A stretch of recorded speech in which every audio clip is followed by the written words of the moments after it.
G'day guys, Justin Picker back with another video for you. Just going through some of the questions that have come through on the socials. And I've got a really good question that's come in today, which is, with so many borrowers at their lending capacity, what should they do from here to move forward?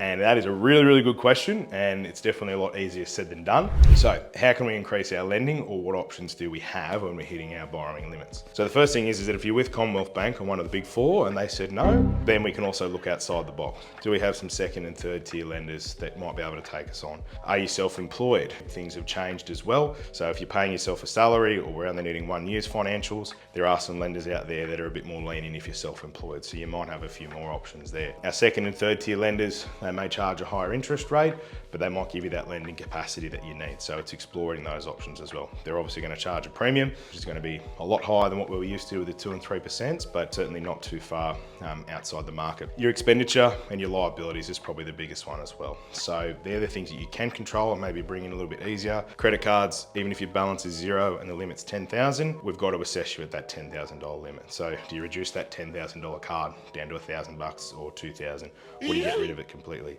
If you've got 3 or 4 credit cards, do you really need them all?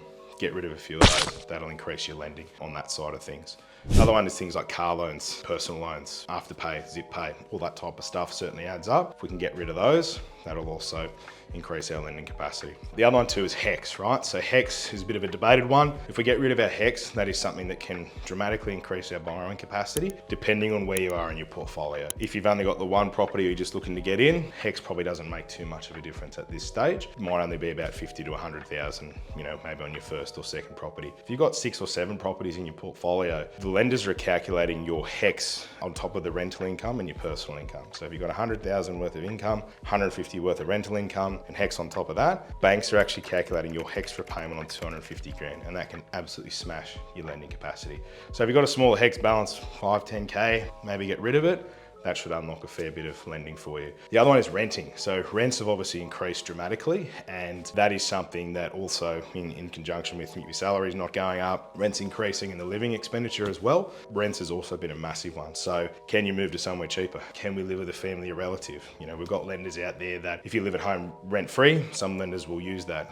Some will only use maybe 400, 500, 600 per month. And some of them might even, only use say 1,000 if you're a family. So if there's an arrangement or you can move back home, again, that's a lot easier said than done. I understand that, and might not be in the realm, but that is something that can also really dramatically increase your borrowing capacity. And the other one obviously is income. Again, a lot more easier said than done. If you're on a permanent full-time basis, lenders will use that at 100%. If you're on a casual basis, most lenders are going to use that at 80%. So if you're on 100 grand casual or 100 grand full-time, 100 grand full-time gets assessed at 100 grand full-time.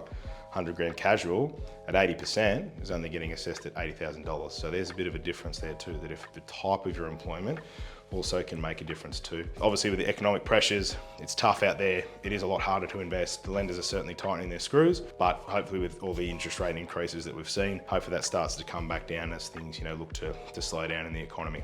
If we want to play with these numbers, have a look at scenarios, pay out of debt, not pay out of debt, what can I do? That's what we're here for as brokers, and obviously we want to help you with your investment strategy or whatever your lending strategy is to get you to your goals. So the best thing to do is have a chat, flick through your documents, let's take a look and see where you sit, and then we can give you some guidance on what we can and can't do so that you know exactly where you stand. So feel free to reach out to us. That's what we're here for. And if you want to reach out at any point in time, Facebook, Instagram, email, phone number, whatever it is, reach out to us and we'll take a look for you.